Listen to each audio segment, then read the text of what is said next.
खबर देहरादून से है। पशुपालकों, दुग्ध उत्पादकों और मत्स्य पालकों के साथ संवाद किया गया। सीएम पुष्कर सिंह धामी ने संवाद किया। राज्य में स्वरोजगार को बढ़ावा देना उद्देश्य था और इसी उद्देश्य के साथ मुख्यमंत्री पुष्कर सिंह धामी की ओर से मत्स्य पालकों, उत्पादकों, दुग्ध उत्पादकों और पशुपालकों के साथ जो है सीधा संवाद किया गया है। सीएम धामी ने संवाद किया है। राज्य में स्वरोजगार को बढ़ावा देना उद्देश्य है।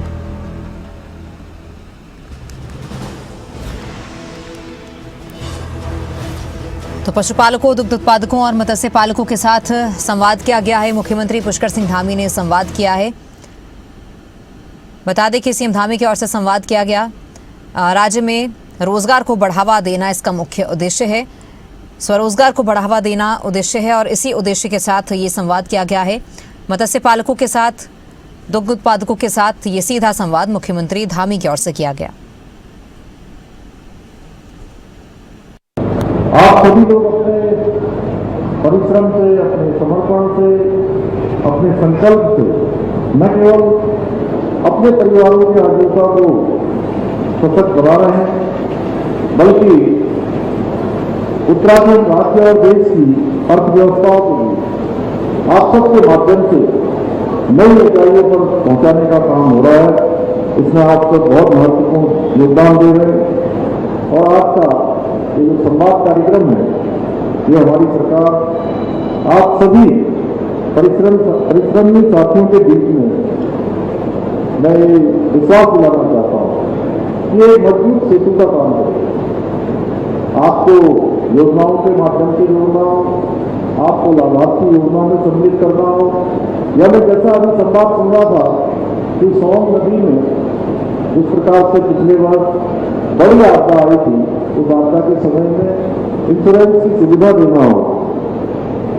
अनेक माध्यमों से हम आपके अनुभवों को, आपकी चुनौतियों और सुझाव और आवश्यकताओं को समझते हुए योजनाओं को इस प्रकार के संवाद के माध्यम से और अधिक प्रभावी बना सकेंगे और सरल बना सकेंगे, आसान बना सकेंगे, जिससे आपको सरकार की योजनाओं की जानकारी हो और उनका सीधे सीधे लाभ प्राप्त होने में कोई आपको कठिनाई न हो, किसी प्रकार का बैरियर बीच में न हो, कोई बाधा उत्पन्न न हो। मैं आज इस महत्वपूर्ण संवाद कार्यक्रम के आयोजन के लिए राज्य के पशुपालन, डेयरी और मत्स्य पालन मंत्री श्री सौरभ अरोड़ा और पूरे इन विभागों की टीम को बहुत साधुवाद देता हूँ, बहुत बधाई देता हूँ कि ये शानदार कार्यक्रम उनके तत्वाधान में आयोजित किया गया है। मुझे प्रसन्नता है कि आज इस अवसर पर हमने हमारे यहाँ आने से पहले हमारे राज्य के अंदर मत्स्य पालक भाई बहनों को रेफ्रिजरेटेड फिशरीज बैन भी, आज उसको भी यहाँ पर एक हरी झंडी दिखाकर उसको रवाना किया है।